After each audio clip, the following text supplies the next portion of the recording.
Magluluto na naman tayo ng beef mechado. So, slice na lang muna natin tong baka natin na dinala nila. 5 kilo na beef loin. Ayan, no? 5 kilo.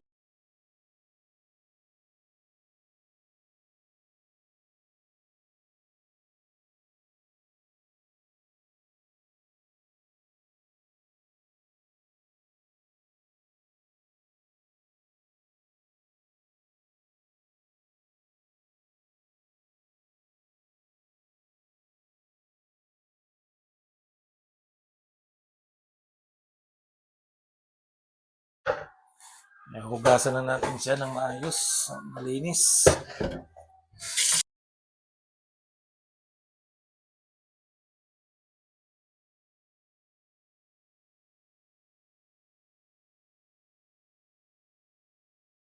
Marinitan natin yung ating karne.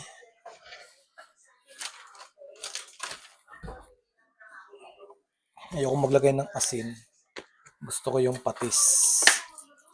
Para mayroon siyang umami flavor.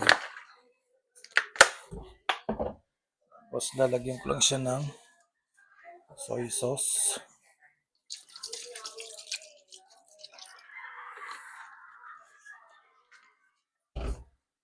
Oyster sauce.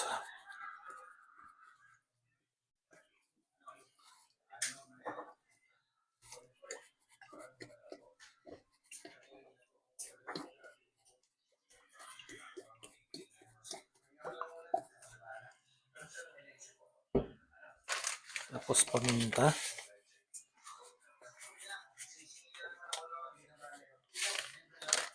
Gusto ko rito yung may garlic powder para manuot na agad yung lasa ng garlic powder sa ating karne. Yung iba kasi doon na naglalagay ng garlic powder, wag yung nakagisa na sila. Kanya-kanya namang diskarte yan eh. Sa akin, dito na yung garlic powder para sa marination niya, papasok din yung mga flavoring, mga seasoning sa karne. Kaya ilalagay ko na agad siya.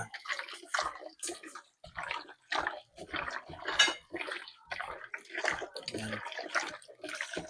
Tapos mamaya na natin siya titimplahan.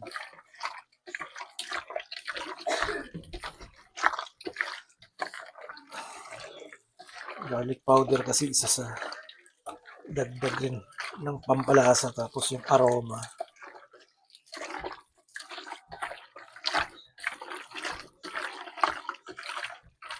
Ayan. So, marinate natin muna siya ng mga 30 minutes bago natin siya gisa.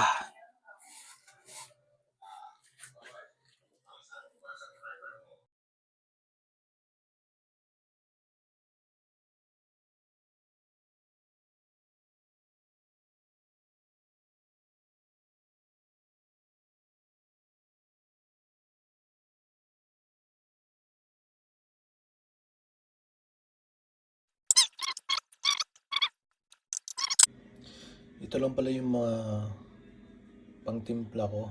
Yan. Kayo na bahala mag-adjust ng lasa. Kung anong lasa ang gusto nyo makuha. Pero ito lang siya yung aking tinimpla.